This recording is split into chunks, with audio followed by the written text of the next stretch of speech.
Olá, meu nome é Aline. Meu nome é Jéssica. E esse é o Criando Conexões, um podcast para famílias, onde juntas iremos te ajudar a quebrar ciclos e ser ponte para seus filhos em um mundo tão desconecto como o nosso. Sejam bem-vindos a mais um episódio do nosso podcast sobre educação positiva. E hoje estamos muito empolgadas, pois temos uma convidada especial. E ela trabalha no nosso município. Vamos poder conhecer um pouco mais sobre ela e discutir alguns assuntos importantes relacionados à educação infantil. Isso aí. E para começar, vamos dar boas-vindas à nossa convidada. Oi, Miriam. Olá, tudo bom, Aline? Tudo bom, Jéssica? Muito prazer estar aqui com vocês. Seja bem-vinda. Obrigada. É um prazer imenso ter aqui você conosco. Para começar, Miriam, conta um pouquinho sobre você pra gente. Oi, meu nome é Miriam. Eu sou casada, tenho um casal de filhos, né?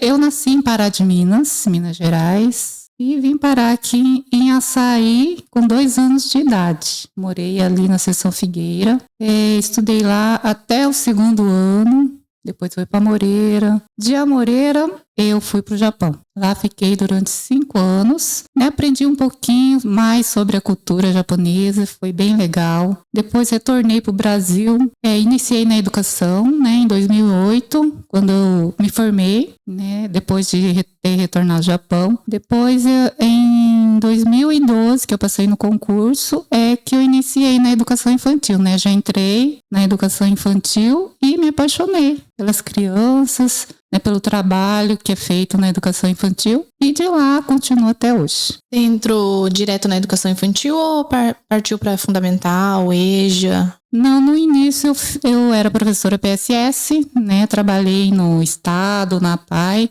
e depois que eu passei no concurso já fui direto mesmo na educação infantil, já trabalhei na creche, lá no antigo Cantinho da Amizade, eu iniciei ali. Nossa, foi muito bom. Pessoas muito atenciosas, gostei muito de trabalhar lá, foi bem legal. Daí, de lá para cá, não parei mais. A educação infantil é a minha paixão.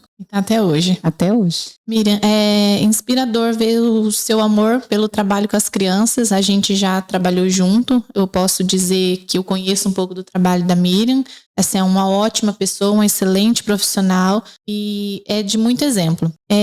Você sabe me falar quais são os principais desafios que você já enfrentou ou você continua enfrentando durante o seu dia a dia? O maior desafio é manter a integridade física das crianças, Porque eles são bebês. Eles caem, eles correm, se machucam, mordem, jogam brinquedo nas outras crianças, Isso é coisa normal de um bebê saudável, que eles fazem normalmente. Então isso é normal. Mas o nosso grande desafio é ter que estar o tempo todo de olho neles para que nada aconteça, Esse é o meu maior medo. Eu sempre falo para vocês, vocês sabem, que eu tenho muito medo de acontecer qualquer coisa com eles, qualquer acidente. Então, lidar com o bebê é difícil, Então, a gente tem que estar sempre ali, o tempo todo de olho. E é difícil mesmo, A gente tem que estar sempre alerta. É difícil pra gente, distrair, já acontece um acidente. E qual que é a idade das crianças que atende lá na creche? A partir de que idade? De 0 a 2 anos de idade. Então, eles são considerados bem bebês. E eles estão numa fase de descoberta, A gente tem que estar conhecendo as crianças pra gente poder saber quais que são as necessidades deles, Porque eles ainda não sabem falar. Não sabem falar e eles querem brincar, estão descobrindo o mundo, Isso é importante, muito importante na educação infantil. Mas é tudo isso, Eles vão descobrindo o mundo e nós estamos aqui correndo atrás deles, Cuidando para que nada aconteça. Esse é o grande desafio, manter a integridade física das crianças. Realmente é um desafio muito grande, Porque é uma vida que está nas nossas mãos. Essas famílias, eles confiam naqueles profissionais que estão ali dentro para cuidar bem das crianças, Exatamente. E assim, falando um pouquinho sobre as necessidades, Miriam, quais são as maiores necessidades que você acredita que a educação infantil possui ou que precisa ser melhorado urgentemente? Olha, na educação infantil, eu acredito assim que com a demanda atual, que nós recebemos muitas crianças com dificuldades.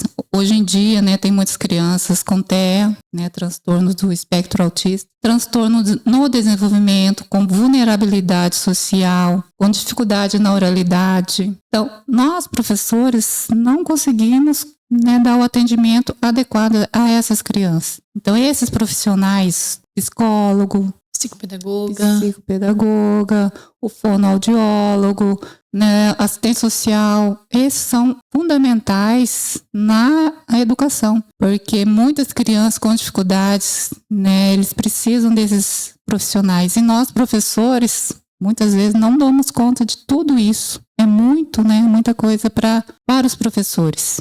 E eles não têm o estudo para isso, né? E na nossa região é muito pouco profissionais que atendem esse tipo de demanda. A gente, aqui na nossa cidade, é muito pouco, nas regiões por perto. Então, assim, a gente precisa de mais profissionais capacitados para trabalhar com essas crianças, com essas especificidades de TEA, na escrita, na oralidade. Só que, às vezes, muitos pais não têm acesso, né? A maioria dos pais acabam não tendo acesso. Então, daí, chega no fundamental, a criança tem um atraso, aí vai pro ensino médio, a dificuldade só vai aumentando. A gente tem que começar a ter um olhar maior e vamos se formar, gente. Vamos procurar estudar, porque tá faltando profissionais nessa área, viu? E tudo começa ali, né? Na educação infantil. Né? Se a gente cuidar desde pequeno, né? Ali no fundamental já, né? Já vai estar menos, né? A dificuldade deles. Então, se iniciar na educação infantil, né? Quão maior vai ser o resultado depois? É importante ter esse olhar. Não que no município não tenha. Tem, sim. Mas a demanda é muito grande. Nós temos faltas de profissionais, na verdade, formados na área, né? Sim. A falta de profissionais nessa área daí tá muito pouco, tá bem defasada. Aí fica difícil, porque às vezes é 1, 2, 3 profissionais formados, sendo que a demanda é muito maior, é 3 vezes maior do que a quantidade de funcionário que às vezes temos. Exatamente, né? Fica difícil, né? Para os professores, para os alunos que necessitam, para as famílias que precisam, né, desse atendimento. Eles levam dias, meses para poder ter um atendimento adequado, né? E também, quando consegue, sempre é fora do município, que ainda é mais difícil. De repente, aquela família ela precisa perder um dia de trabalho só para conseguir 1 hora de terapia. Verdade. E é muito difícil.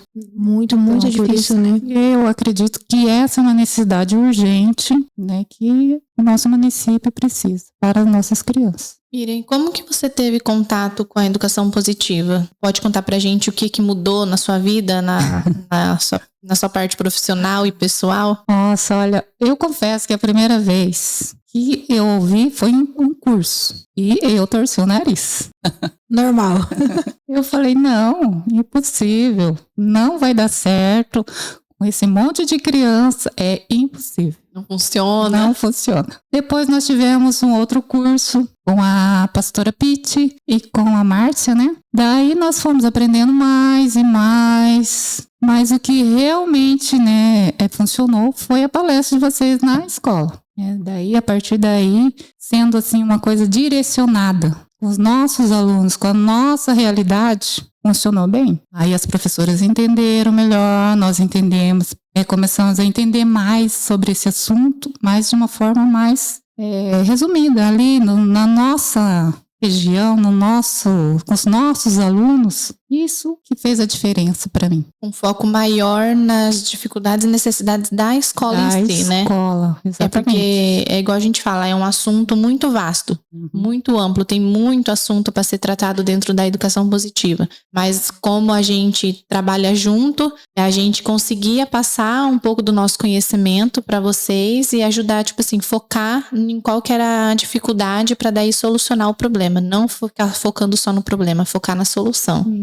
Isso foi a diferença para nós. Ver na prática que ela realmente funciona e que não é tão complicado quanto parece. Isso. Porque em teoria tudo é difícil, né? Exatamente. E a gente que foi criado, nós que fomos criados nessa educação tradicional, é praticamente considerado impossível viver isso. Parece até mentira. Né? Tudo que é novo assusta. Assusta. Isso. E eu torci o nariz para isso, né? Mas o legal é isso, você reconheceu que no começo você não gostou, mas depois você deu continuidade a esse conhecimento, né? E tem que continuar porque nunca para, né? Nunca para. Muito legal ouvir tudo isso, Miriam. Mas assim, falando um pouquinho do futuro da escola, O que você pensa? O que você quer oferecer? Uma educação mais respeitosa, mais acolhedora para os alunos? O que você espera para o futuro dessa escola? Olha, nós já aprendemos, né, bastante com vocês. Tivemos lá a palestra que vocês deram 2 vezes, já surtiu efeito, pelo menos para mim. Mas eu pretendo, assim, continuar, né? Mesmo que não for com vocês, né? Com outros, vai que vocês estão famosos aí, já não quer mais ir na nossa escola. Né? Mas eu pretendo continuar. E eu acho, assim, que de uma forma, como foi feito, né? Ali, vendo a nossa dificuldade, com as nossas crianças, as dúvidas dos professores. Isso é importante, porque daí eles vão ver, né, a dificuldade, que tem condições de resolver, e tem uma solução, né, que não precisa ser daquela forma tradicional, onde o professor manda e o aluno só obedece. Então você pode respeitar o aluno ele vai se sentir mais acolhido. É isso que eu espero, né, de uma educação respeitosa, dos nossos alunos ser respeitados e acolhidos e se sentir acolhidos ali na nossa escola. É como nós falamos antes, não vai ser do dia para a noite que você vai conseguir resolver todos os problemas. A mudança é aos poucos, tem que ter paciência, tem que continuar se dedicando, estudando, lendo, buscando a melhor maneira de solucionar aquela dificuldade. E aos poucos vai progredindo. Todo mundo tem que ter um pouquinho de paciência. E é a luta constante do professor, né? Estudar. Isso mesmo, a gente tem que estar sempre estudando. E isso aí veio para ficar. E eu espero, assim, que vocês continuem, né? Porque, para mim foi um divisor de águas, né? Eu achava que é impossível, não dava certo com aquele monte de aluno e a gente ter que dar conta da sala. Mas, gente, que maravilha quando a gente vê que realmente funciona. Que bom, a gente fica feliz de saber que a gente teve um retorno grande. Miriam, a gente está ansiosa para poder ver essas mudanças sendo implementadas. Já podemos desfrutar um pouco dela nesse meio tempo. A gente tem certeza que só tem a agregar, que vai crescer mais ainda. O que precisar da gente, a gente tá aqui. Todo mundo que tiver dúvida, que quiser conhecer um pouco mais, é só mandar uma mensagem pra gente. A gente marca um dia para conversar. É tudo muito tranquilo. A gente pode explicar melhor pessoalmente como que funciona. E agora, no final da entrevista, a gente vai abordar alguns tópicos que são importantes relacionados à violência na escola. Já passamos isso em alguns pontos, em algumas palestras para as professoras, mas a gente sente a necessidade de estar evoluindo como instituição e como sociedade.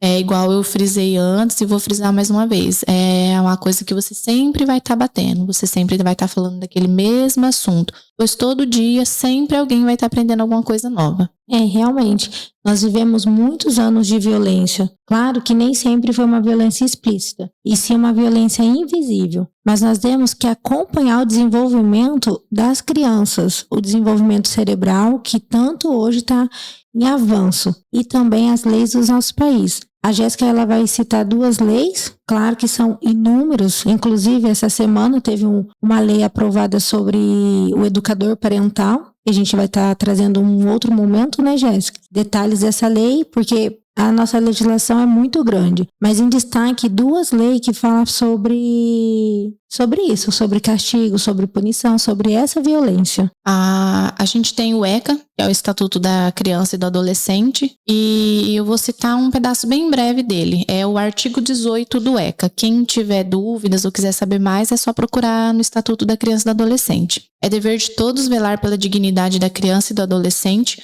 pondo-o salvo de qualquer tratamento desumano, violento, aterrorizante, vexatório ou constrangedor. Artigo 18. A criança e adolescente têm o direito de ser educado e cuidado sem o uso de castigo físico, ou de tratamento cruel ou degradante como forma de correção, disciplina, educação ou qualquer outro pretexto pelos pais, integrantes da família ampliada, responsáveis, agentes públicos, executores de medidas socioeducativas ou por qualquer pessoa encarregada de cuidar deles, tratá-los, educá-los ou protegê-los. Nós vamos frisar sobre a violência, assim, na escola, porque é um assunto que hoje estamos falando dentro da escola, mas a violência dentro da casa, a violência na rua, a violência num supermercado, Em qualquer ambiente que a gente se encontra, a gente está propício a sofrer algum tipo de violência. E também temos a Constituição Federal, o artigo 227, o capítulo 7 da família e da criança, do adolescente e do idoso.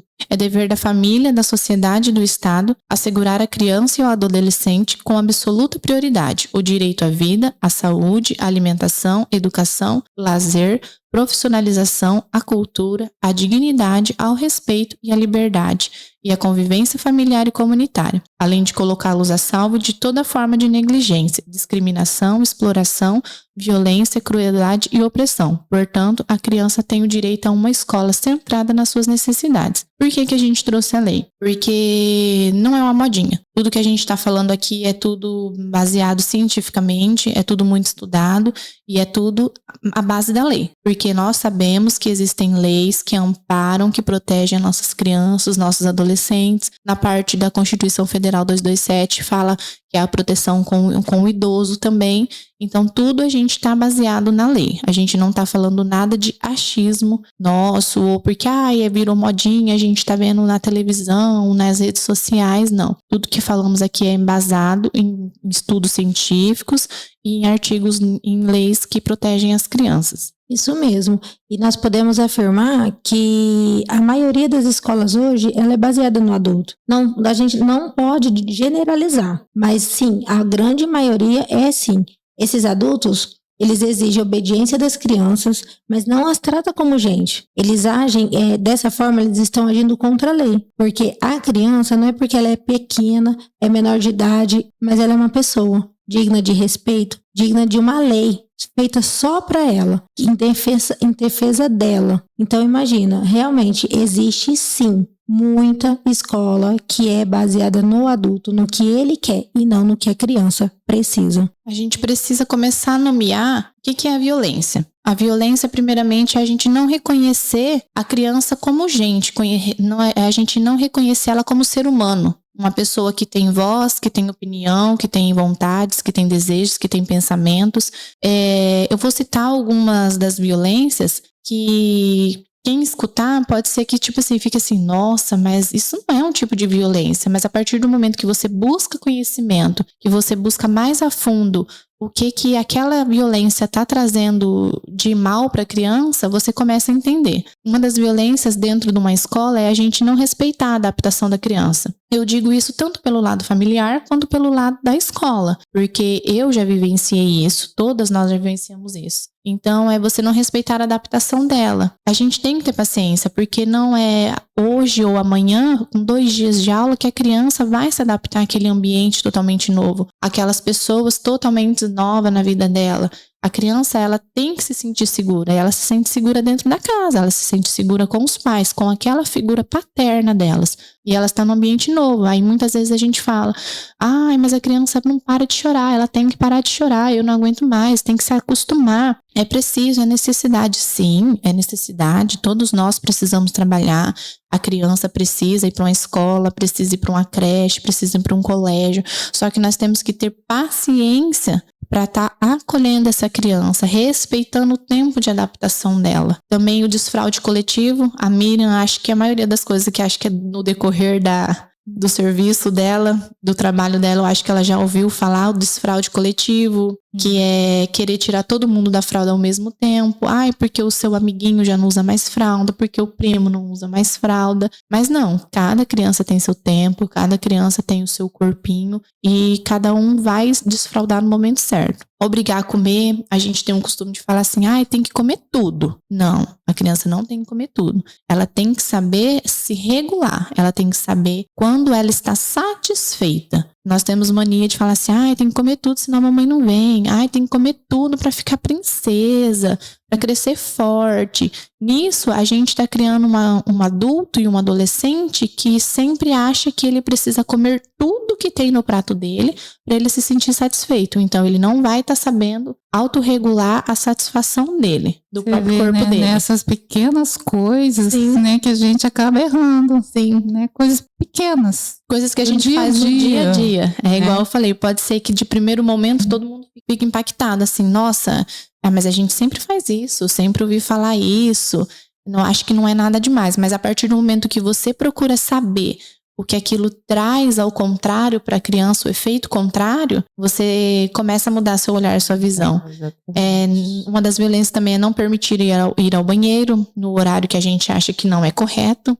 É obrigar a criança a dormir na hora do soninho, humilhar, envergonhar, falar sobre o corpo da criança, expor ela a outras pessoas, o famoso bullying, não respeitar sua individualidade, punir, castigar, são uma das poucas violências que a gente tem, viu? E que cada dia a gente pratica. Eu digo porque eu fui uma pessoa violenta. Nós fomos uma pessoa violenta e nós somos todos os dias. Só que a partir do momento que a gente sabe que tipo de violência que a gente está cometendo, a gente consegue reparar os erros, porque a violência não é só a agressão física, a agressão verbal, o bater. A violência é igual nós falamos, é a criança não poder saber como que funciona seu corpo e seus próprios pensamentos e sentimentos, né? Suas próprias necessidades. Verdade. E quando você tem o conhecimento, você não pode ficar alheio a isso, né? Você aprendeu, você sabe que você pode melhorar, né? Então a gente tenta melhorar a partir do momento que a gente sabe que é errado. A gente começa a reconhecer a criança, né? Exatamente. E nem sempre faz de propósito, porque nós fomos criados assim, nós fomos ensinados assim. Igual a Jéssica falou, nós fomos essa pessoa, esse profissional violento. Por quê? Porque quando nós entramos, foi assim que nós aprendemos. Então, o que você passa? Você passa o que te ensinaram. Dentro da nossa casa, com nossos próprios filhos, a gente tem costume de fazer isso. Tem que comer tudo, senão não vai ganhar tal coisa. Tem que comer tudo, pro Coelho da Páscoa vir, pro Papai Noel vir. É isso que eu ia falar, com os nossos próprios filhos fazemos isso, né? E é aí que a gente vê, né, como que existe adultos que é bulêmicos, adultos que acham que é obrigado a comer. É aquela história, porque fulano tá passando fome, porque você não come, você tá jogando fora, tá desperdiçando. Não é desperdiçar, é ensinar quando ela não quer mais, né? Uma outra coisa é a punição e o castigo. A punição e o castigo, eles são a mesma coisa. Não ensina nada, gera um estresse tóxico precoce, que dificulta o desenvolvimento cerebral, cognitivo e comportamental. A punição, ela só serve para atrasar o desenvolvimento infantil. Para mais nada. Um dos exemplos de castigo e punição que a gente tem nas escolas e até mesmo dentro das casas, a gente tem até o exemplo de uma pessoa famosa que tinha na televisão que todo mundo seguia ela porque achava que dava jeito nas birras, no mau comportamento das crianças, que é o cantinho do pensamento. A criança fez algo errado, você vai pro cantinho do pensamento, mas a criança ela não tem maturidade para pensar ainda. Ela ainda não sabe o que ela fez. Ela vai ficar sentada lá pensando no desenho que ela vai assistir depois, não no que ela acabou de aprontar. Então é você começar a procurar o cantinho da calma para a criança, procurar o que corregula ela naquele momento que ela fez de errado. E é você explicar para ela sempre a atitude dela, o que ela fez. Olha, não pode, isso machuca, mas não punir a criança, deixando ela sem um recreio, deixando a criança sem ir ao parque, isolar ela das outras crianças. A punição, ela só machuca a alma, machuca o coração da criança, gera grande limitação. Então ela sempre vai pôr na cabeça dela, eu tenho que ser aquela criança boazinha, aquela criança quietinha, pois daí eu ganho tudo e não vou perder nada. Isso mesmo, né? E como a gente errou tanto, né? Porque nós aprendemos assim, e assim nós praticamos. Quantas crianças nós fizemos isso, né? A gente fica pensando agora nos nossos erros. E agora que a gente tem esse conhecimento, eu pergunto para vocês duas. Vocês viram algum efeito dessas punição? Não, eu não consigo ver nada de positivo nisso. Pelo contrário, a criança, ela perde os minutos de estar brincando com os amigos para ficar sentado do nosso lado. O que ela está aprendendo? A única coisa que ela aprende é não se amar. Ela nunca vai achar que você estava certo. Ela vai achar que ela estava errada. Excluída. Imagina, que triste. É aí que começa o bullying. Na minha opinião, eu acho que quando você isola a criança, você permite que as outras crianças tiram sarro dela. E o que vai acontecer depois? Ela vai levantar aqueles minutos, ela não vai entender o que está acontecendo. Ela vai levantar e vai continuar brincando, como se nada tivesse acontecido, porque ela não sabe se autorregular. Quem que é o adulto? Quem que tem o cérebro maduro? A professora, o professor, que é aquele que colocou ele ali sentado. Nós somos os adultos da relação. Realmente é triste ver tudo isso, porque nós sabemos que o que aprendemos é a punição, é a única alternativa. Nós não sabemos educar de outra forma. É isso que a educação positiva ela traz, é essa mudança de pensamento, é essa mudança de atitude. Nós precisamos aprender formas educativas de lidar com as crianças, compreender qual a necessidade que aquela criança está tendo naquele momento, qual a necessidade por trás daquele comportamento. Nós precisamos aprender sobre o desenvolvimento humano, aprender a nomear os sentimentos, as emoções e redirecionar, mudar o foco daquela criança. A criança está nervosa, está agressiva, por quê? O que aconteceu? O que está por trás? De repente, inclusive na creche, um bebê não fala. Ele está chorando, ele está nervoso, ele está sentindo alguma dor, ele está sentindo saudade da mãe, mas ele não sabe expressar o que ele está sentindo. É isso que a gente tem que aprender. Aprender a nomear esses sentimentos, a redirecionar o sentimento dessa criança naquele momento. Conhecer as necessidades dela. Isso mesmo. Isso é um trabalho árduo, né? Porque os professores muitas vezes até conhecem que a criança está enjoadinha, que não está bem, que está chorando demais, né? E daí vamos ligar para os pais, né? E os pais não compreendem, né? Porque não, estava bem aqui, de repente foi para a escola, não está bem, por quê? Né? Então eu acho assim uma maturidade que também tem que se estender às famílias, compreensão dos pais, que as crianças não tá bem, que tá chorando, por algum motivo, né? Não tá bem porque aconteceu alguma coisa na família, na escola, ou ela não tá bem, né? Está doente. Essa compreensão tem que partir também das famílias, dos professores, né, de quem cuida. Esse conhecimento realmente é uma parceria, né? Uma parceria entre família e escola. Os pais têm que estar sabendo, a família tem que passar. De repente, igual você falou, né, Miriam? Às vezes acontece alguma coisa na casa que a gente não sabe. Um desentendimento, uma briga dentro de casa, não é feio passar para a escola. A escola ela tem que estar por dentro do que está acontecendo na vida dessa criança para... Tudo reflete nas crianças, né? E ela vai falar chorando, vai se expressar de alguma forma. Exatamente. É por isso que tem que ter o diálogo entre família e escola, né? E a gente não fala aqui sobre conhecimento que é só para a escola ou só para a família, não. Ele se estende a todo mundo que trabalha e que tem contato direto e indireto com as crianças. Então, todo mundo tendo um pouco de conhecimento, você consegue trabalhar em conjunto. A gente não vive sozinho no mundo. A gente é uma sociedade. Quanto mais a gente se unir para trabalhar em prol das crianças, né, menos ela terá dificuldades, traumas, né, que muitos de nós carregamos, né? Inclusive eu carrego muitos traumas da escola, né? Todos nós sofremos. Eu acho que cada um tem uma história dentro da escola. Quem não lembra daquele professor bem rígido? Aquele professor que gritava, aquele professor que falava grosso. E quem também não lembra daquele professor que te ajudou muito? Porque todo mundo tem, não tem, Miriam?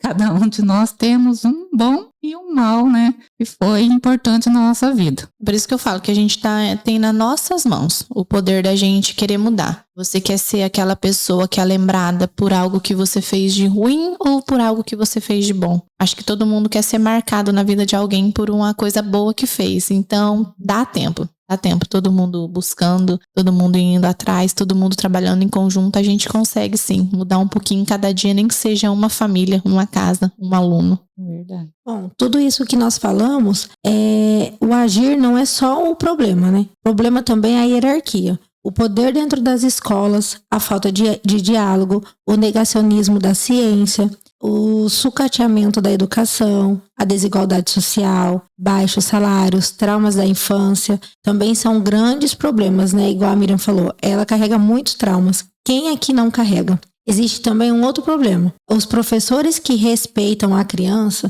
são envergonhados por outros profissionais. Imagina, quando você está trabalhando a educação positiva, você está ali firme, os outros profissionais que não acreditam, eles fazem chacota dessa professora, desse professor. Esse professor ele é conhecido como um professor mole, um professor sem domínio, um professor sem autoridade. É que, assim, a autoridade não é alguém que se impõe. Quando a gente escuta a palavra autoridade, a gente acha que é o famoso manda quem pode, obedece quem tem juízo. Mas se você for ver bem, a autoridade, ela é alguém que tem um comportamento digno de ser imitado. Eu quero ser exemplo para o meu filho. Eu não quero ser aquela pessoa autoritária que quando meu filho olha para mim, que eu falo um pouco mais alto com ele, que eu vou contar alguma coisa para ele, ele sinta medo e faça o que eu pedi, que ele obedeça porque ele sente medo de mim. Não, assim é o mesmo com os meus alunos. A gente tem que ser autoridade digna das crianças sentir o prazer de imitar a gente. Então, se eu gritar com a criança para ela parar de gritar, não resolve nada. Você tá gritando mais ainda aí que ela vai continuar gritando. Ou se você bater nela para ela parar de bater no amigo, para ela parar de bater no irmão dentro da casa, isso tudo é abuso de poder, não é o autoritarismo. A autoridade, a gente tem que ser digno da criança ter orgulho de imitar o que a gente faz. Pois nós somos o espelho e eles acabam sendo o reflexo da gente. Mas, infelizmente, a gente hoje em dia tem muito reflexo da educação tradicional. Nós fomos criados assim. Hoje eu estou falando isso porque eu decidi mudar, porque eu vi que não tinha... As crianças, os pais, os profissionais estão gritando por socorro, eles estão pedindo ajuda, não assim diretamente, você vê nas atitudes, no que está acontecendo na nossa sociedade, no nosso mundo. Então eu decidi mudar, que eu não quero mais praticar a educação tradicional na qual eu fui criada, a qual todos nós fomos criados. Hoje temos ferramentas e conhecimento suficiente para a gente mudar. Quanto mais a gente grita com as crianças, mais eles gritam também, e aquilo estava virando uma bola de neve, sem solução, porque nada funcionava. A gente tentava de tudo e nada funcionava. E agora com vocês, meninas, foi muito bom demais. Né? A gente vê a calma que eles ficam dentro da sala, tranquilas, né? Sem choro, sem grito, muito diferente. Né? Eu aconselho todos a tentarem realmente essa educação positiva, com respeito, a gente tentando sempre, né, mudar, respeitando todos, porque o respeito começa desde pequeno. Isso mesmo. Aproveitando a fala da Miriam, eu quero convidar a todos que trabalham na educação ou que estão se formando e vão trabalhar na educação a quebrar esse ciclo de violência, a quebrar a violência tradicional, a dar um ponto final e querer mudar. Nós estamos aqui dispostos a ajudar quem quiser. Com certeza, vamos juntas nessa jornada de evolução, de transformação, de conhecimento, principalmente que começa tudo na educação infantil, que é a idade que a gente já tem que começar a estimular as crianças e a respeitar eles. E lembrar que a violência na escola precisa parar, a violência dentro das casas precisa parar, e cabe a nós, pais, educadores, profissionais, fazer a diferença. Vamos juntos evoluir em busca de uma educação mais justa, inclusiva e acolhedora para todas as crianças. Miriam, quero agradecer de coração pelo compartilhamento da sua história, a sua conversa aqui conosco hoje. Muito obrigada por dedicar um pouquinho do seu tempo aqui conosco. Eu que agradeço, meninas. Sucesso para vocês. Obrigada. Vocês moram no meu coração, né? Que bom. E a gente agradece todo o apoio. O apoio e as portas que você abriu pra gente já tá começando. Deixar um pouquinho do nosso conhecimento no Criança Feliz. Isso mesmo, graças a Deus. Continue assim. Muito obrigada. Até logo, pessoal. E lembre-se, juntos podemos fazer a diferença na vida das nossas crianças. Para os nossos ouvintes, fiquem ligados para mais episódios incríveis sobre educação positiva. Até mais.